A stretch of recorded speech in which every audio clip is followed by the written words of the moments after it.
Bismillahirrahmanirrahim. Assalamualaikum warahmatullahi wabarakatuh. Bismillah, alhamdulillah, wassalatu wassalamu ala rasulillah, la hawla wa la quwata illa billah, amma ba'du. Jemaah buka puasa yang dimuliakan Allah subhanahu wa ta'ala, setelah Nabi Muhammad diangkat menjadi seorang rasul di usianya yang ke-40 tahun, maka secara otomatis beliau diperintahkan oleh Allah subhanahu wa ta'ala untuk menyampaikan ajaran serta risalah agama Islam kepada umat manusia, wabil khusus kepada kaum Quraisy yang ada di Mekah.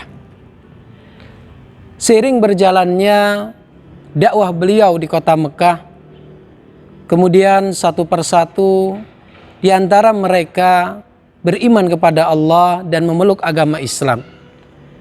Namun seiring perjalanan dakwah yang beliau sampaikan kepada kaum Quraisy di kota Mekah, ternyata kemudian tokoh-tokoh orang Quraisy, para pemuka-pemuka kaum Quraisy mengetahui bahwasanya banyak di antara mereka kemudian memindahkan keyakinannya dari ajaran agama nenek moyangnya, yaitu menyembah berhala, kemudian menyembah Allah subhanahu wa ta'ala, sehingga membuat mereka geram dan marah, dan kemudian melakukan penindasan kepada orang-orang yang beriman pada saat itu. Jamaah buka puasa yang dimuliakan Allah subhanahu wa ta'ala, melihat kenyataan tersebut, Rasulullah sallallahu alaihi wasallam kemudian tidak sanggup untuk melindungi mereka, sehingga kemudian Nabi memerintahkan umat Islam pada saat itu untuk melaksanakan hijrah ke negeri Habasyah yang sekarang dinamakan yaitu negara Ethiopia. Kenapa Rasulullah SAW memilih negeri Habasyah untuk hijrahnya umat Islam yang pertama kali pada saat itu? Karena di negeri Habasyah, di sana terdapat sebuah raja yang bernama Raja Najasyi, yang beragama Kristen atau Nasrani, namun dia seorang raja yang adil serta bijaksana dan beriman kepada ajaran-ajaran Nabi terdahulu, yaitu agama Tauhid. Jamaah buka puasa yang dirahmati Allah subhanahu wa ta'ala, berbekal informasi itulah kemudian Rasulullah memerintahkan beberapa sahabatnya yang kurang lebih berjumlah 12 orang untuk kemudian berangkat dari Mekah menuju salah satu daerah bagian selatan di kota Jeddah yang bernama As-Su'aibah, yang mana jarak dari Mekah ke As-Su'aibah kurang lebih 80 km dan ditempuh tidak secara bersamaan. Kenapa? Karena ini merupakan strategi. Jika mereka hijrah bersama-sama, melakukan perjalanan bersama-sama, maka tentu akan mudah diketahui oleh orang-orang Quraisy sehingga mereka akan menghalanginya. Dan dalam perjalanan tersebut ada yang melakukan perjalanan dari Mekah ke Su'aibah yang berjarak 80 km tersebut, ada yang sendirian, ada juga bersama rombongan-rombongan kecil agar supaya tidak dicurigai oleh pemuka-pemuka kaum Quraisy. Dan setibanya di As-Su'aibah, di sebuah pelabuhan kecil, di sana mereka berkumpul sebanyak kurang lebih 12 orang. Di antaranya yang pertama yaitu Utsman bin Affan beserta istri tercintanya yaitu Ruqayyah binti Muhammad.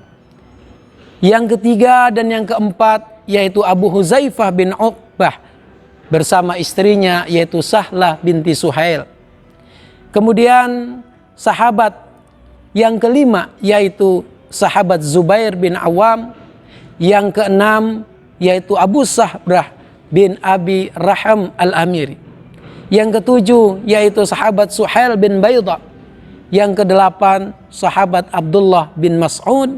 Dan yang kesembilan serta kesepuluh yaitu sahabat Amir bin Rabi'ah beserta istrinya yaitu Laila binti Abu Hasmah.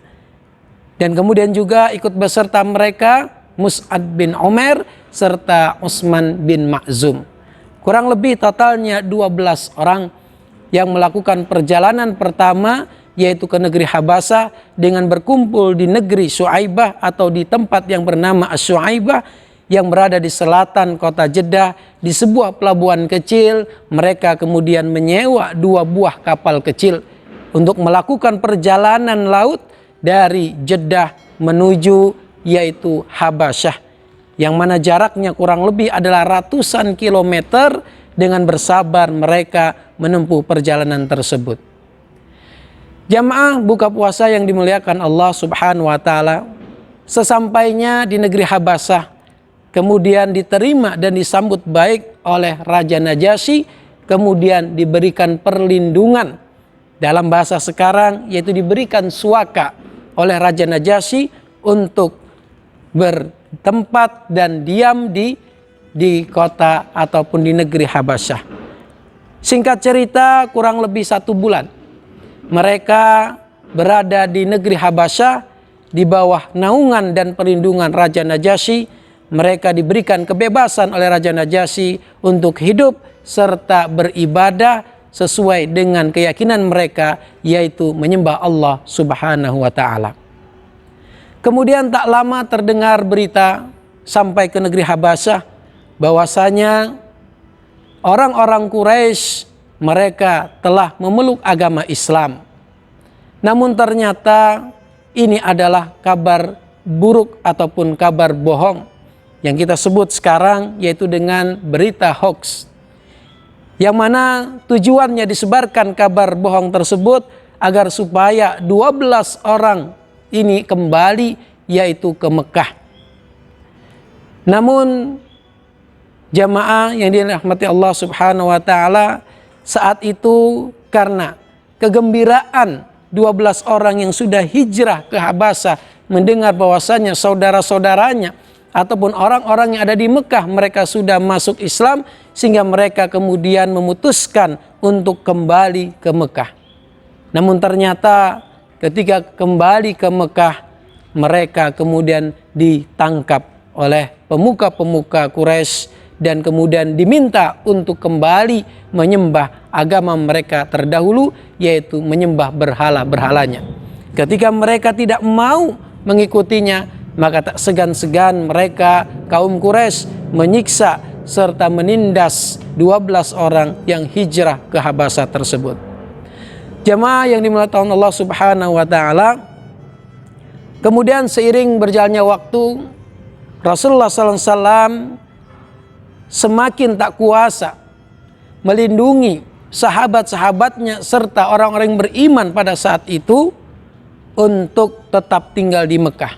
Sehingga kemudian diputuskan yaitu untuk melaksanakan hijrah yang kedua ke negeri Habasah, yang mana hijrah yang kedua ke negeri Habasah ini dalam kloter yang lebih banyak daripada hijrah Habasah yang pertama. Dicatat dalam kitab sirah bahwasannya hijrah yang kedua ke negeri Habasah diikuti oleh 83 kaum muslimin yang terdiri dari orang dewasa, wanita, serta anak-anak.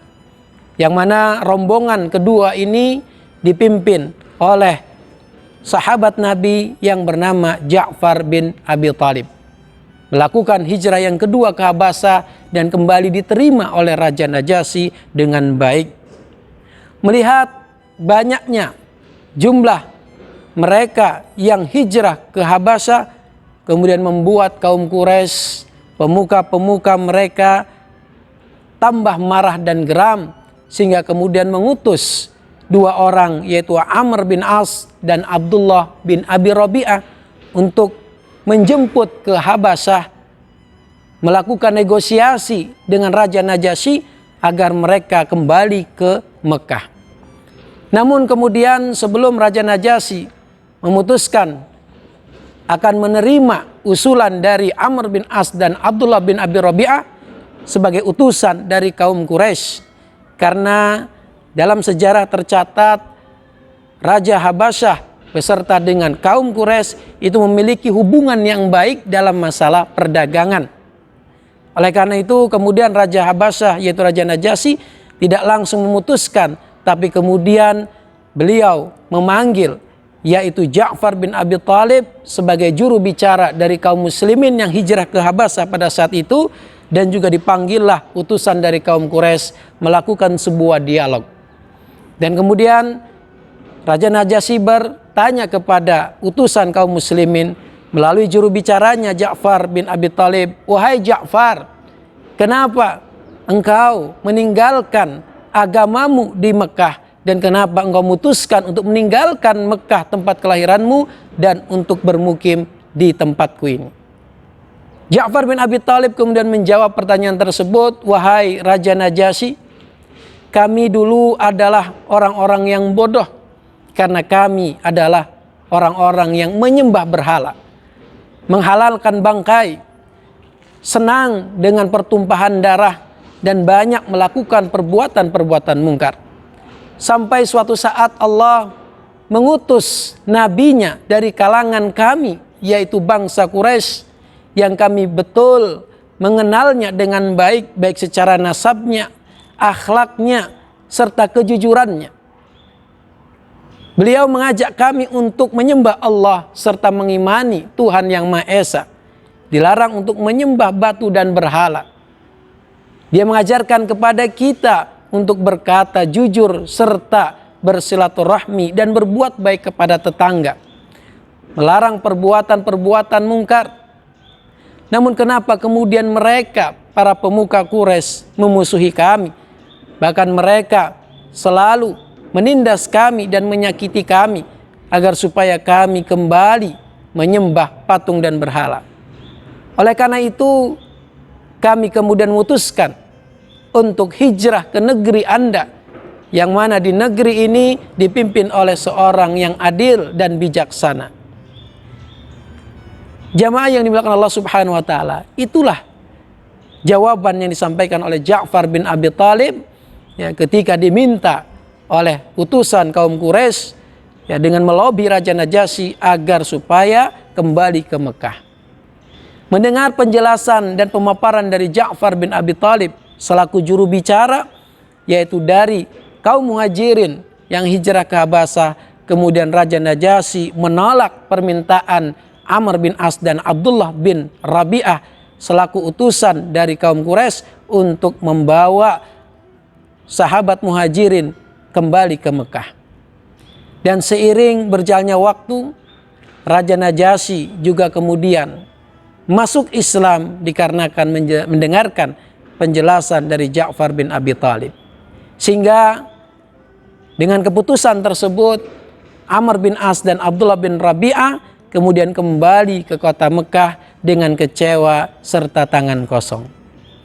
Jamaah yang dimuliakan Allah Subhanahu wa taala, dari kisah perjalanan kaum muslimin hijrah ke Habasyah, baik itu hijrah ke Habasyah yang pertama maupun kedua, syarat akan hikmah, syarat akan pelajaran yang berharga bagi kita semuanya, agar supaya kita senantiasa menjalani ajaran-ajaran agama kita dengan baik dan benar, serta tidak mudah ya digoyangkan dengan sesuatu yang bersifat duniawiyah.